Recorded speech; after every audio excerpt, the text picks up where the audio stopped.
This Week in Politics on KSFY.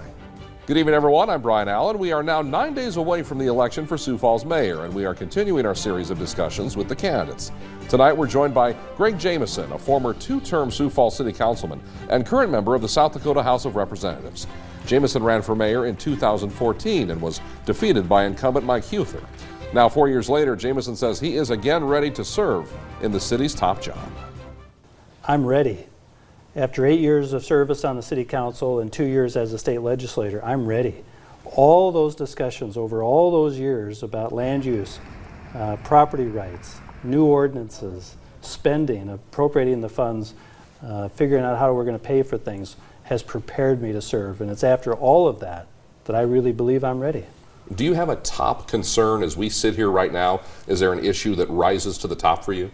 There is, and so this whole campaign has been about smoother roads ahead, which I mean literally and figuratively. But literally, it's about our roads, taking care of our roads. Consider this, we spent $115 million on our event center, biggest single investment we've ever made as a city.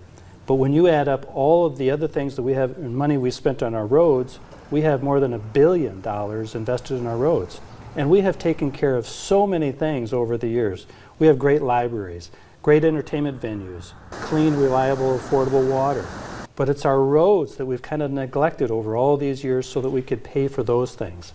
It's time to return back to the basics of taking care of our roads. And what's the figurative part of smoother roads ahead? What do you mean by that? Sure, it means about how City Hall and the City Council are communicating and working together. They're fighting about Sioux Falls, they're not fighting for Sioux Falls.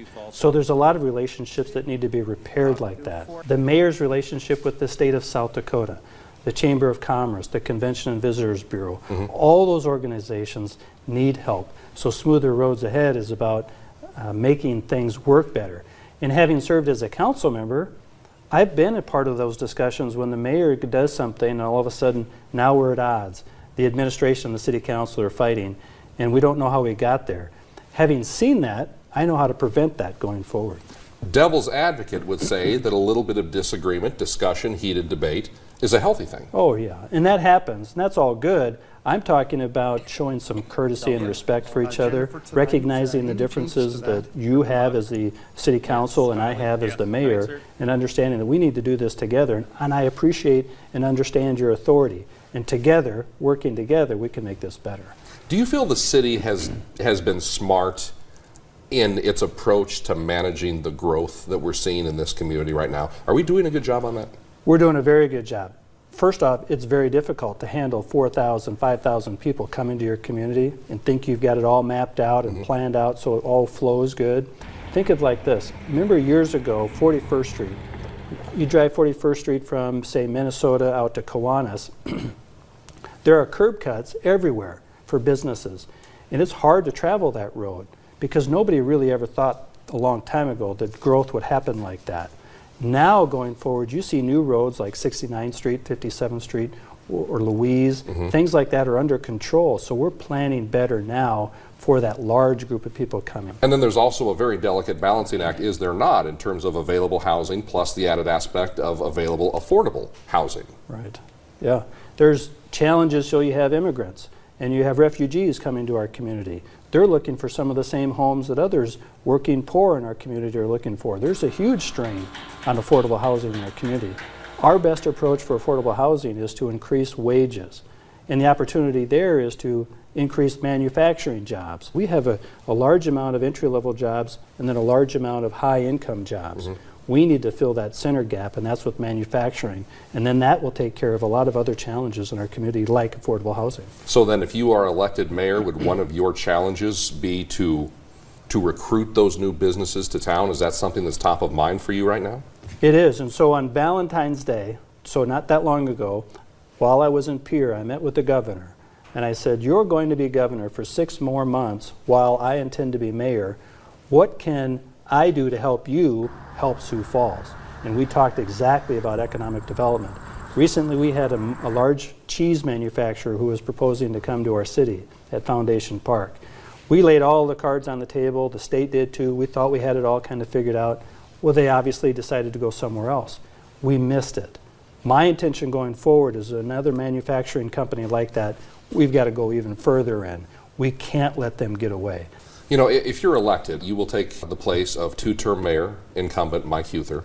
It's no secret that you and he have had differences throughout the years. You've butted heads. Yes, we have. I'm wondering, if you are elected mayor, do you view yourself as having to fix anything from the last 8 years or make something right from the last 8 years that you think is wrong?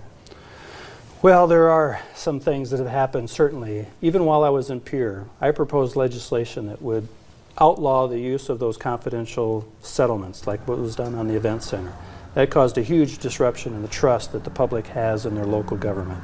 So things like that do need to get fixed going forward. We probably want to share some details that haven't been shared just yet, so that the things can kind of come clean and have a fresh new start. We're on the edge of downtown rail yard redevelopment, and we've learned in the last couple of weeks that there's going to be redevelopment of the Sioux steel land that's also downtown.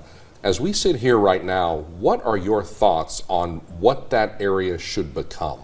What does downtown need that that land could fulfill? The rail yard relocation area is a great opportunity for the city. Sioux Steel's redevelopment is also very good, and the idea that they've kind of come out at the same time, we're going to be competing for some of the same tenants.